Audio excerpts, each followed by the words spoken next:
Alabama has two very talented quarterbacks on their roster in veteran Jalen Hurts and sophomore national championship hero Tua Tagovailoa. However, only one of them can be the starter.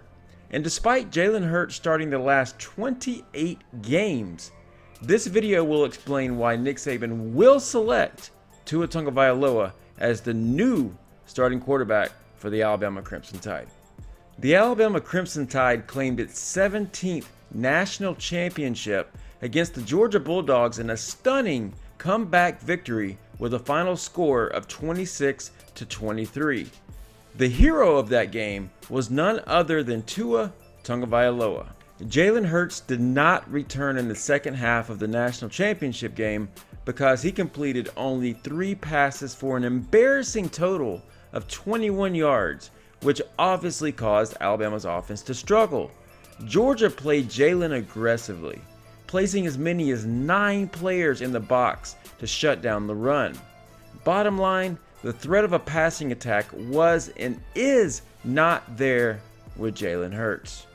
Jalen Hurts ultimately chokes when he plays against above average defenses. He plays tight, doesn't trust his arm, and can't read defenses, and only makes the safe throws. The proof is in the stats. Jalen Hurts against Florida State threw for an unimpressive 96 yards. Against Auburn, he completed just 12 of 22 passes for 112 yards to give Alabama its first loss of the year. And as aforementioned, he left Alabama scoreless against Georgia with his first half abysmal 21-yard national championship performance. After the loss to Auburn, Alabama's playoff destiny was simply out of their control. Nick Saban shifted his future plans. There were rumors that Saban was now prepared to put in true freshman Tua Tagovailoa against Clemson in the semifinal playoff game. Essentially, at the first sign of trouble, Nick Saban was ready to pull Jalen Hurts.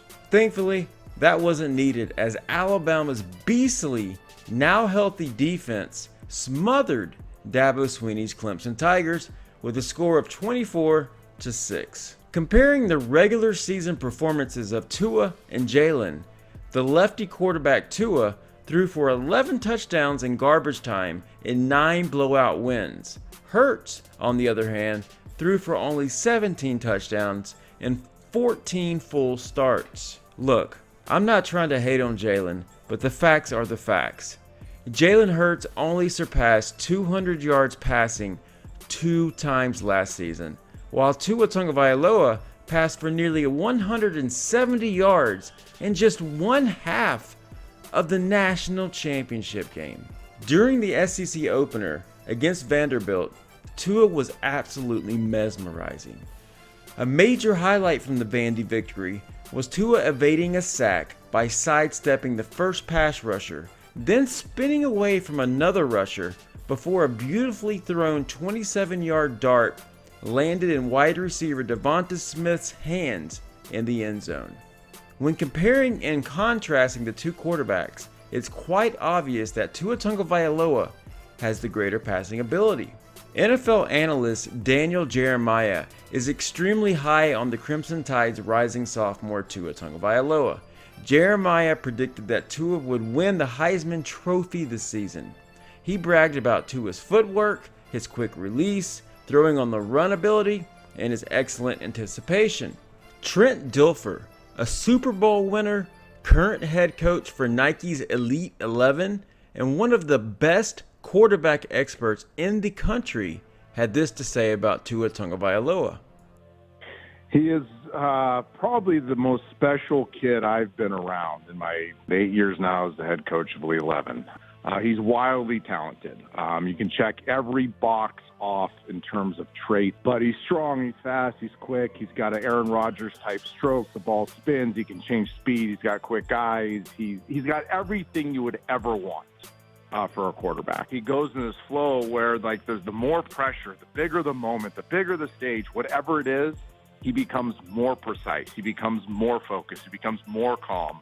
He's got like that gift of knowing when to use his athleticism but not force it down your throat. That's why he's a progression passer. I think he'll win the Heisman next year. This kid's special. And I think because he's Alabama, because he'll have to compete this spring, no matter what, because Nick's going to demand it, he's going to continue to get better. Because they will now run an offense that makes sense and threatens all parts of the field, their runners will be better because they'll have room to run in. Their offensive line will be better. They'll convert more third downs. Their defense will be better. They'll be the best team in the country, and he'll be the best player on the best team in the country. Wow, that is high praise for a kid that's only played essentially one half of meaningful snaps. Those meaningful snaps came in the second half of the national championship, where 8 different receivers were recipients of Tua's passes. Tua can throw receivers open and frankly can get the ball to Alabama's highly talented receiver core. Hurts, unfortunately, has been unable to develop these skills at a high enough level for opposing defenses to take him seriously. An enormous disparity occurred with Hurts under center. During the regular season, Calvin Ridley caught 63 passes for nearly 1,000 yards and 5 touchdowns. The next best receiver in line was running back Bo Scarborough with 17 receptions. A colossal difference in 46 catches from the primary to the secondary receiver allows the opposing defense to double your primary wide receiver, which is a major problem.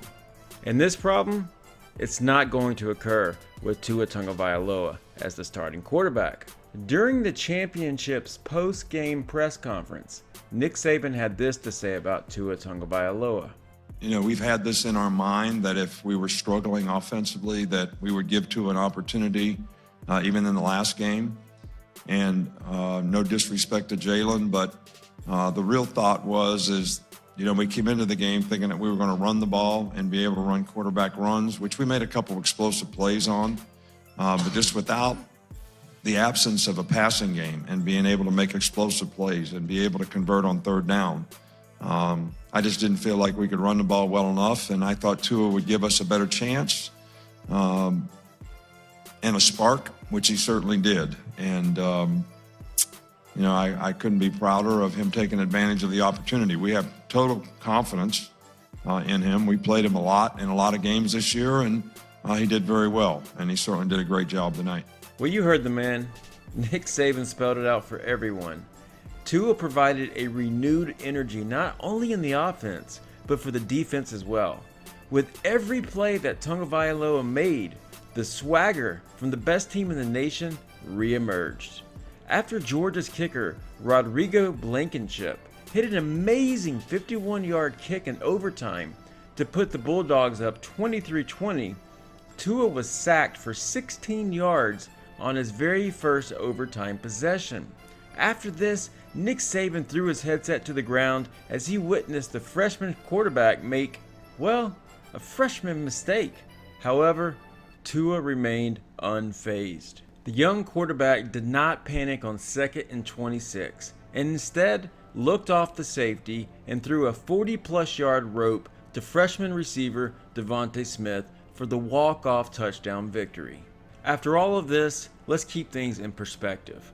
Now, just because Tua Tagovailoa appears to be a generational, legitimate Heisman and NFL caliber quarterback, perhaps the best quarterback Nick Saban has ever coached, doesn't mean Alabama's offense is going to turn into the air raid attack we saw from the likes of Baker Mayfield.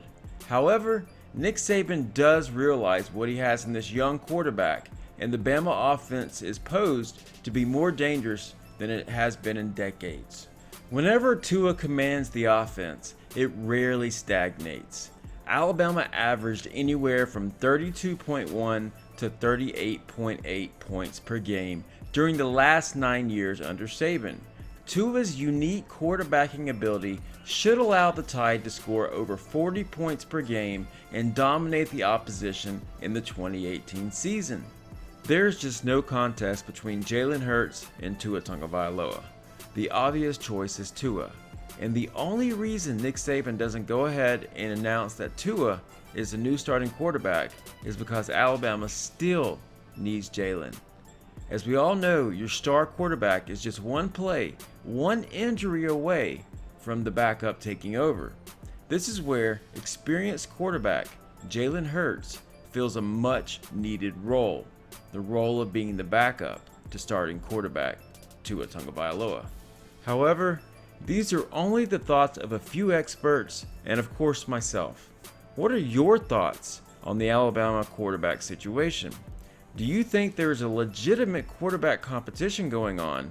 And of course, let us know in the comments who you think will start for the Tide this season, Jalen Hurts or Tua Tagovailoa. Guys, if you enjoyed this video, please give it a thumbs up and don't forget to subscribe.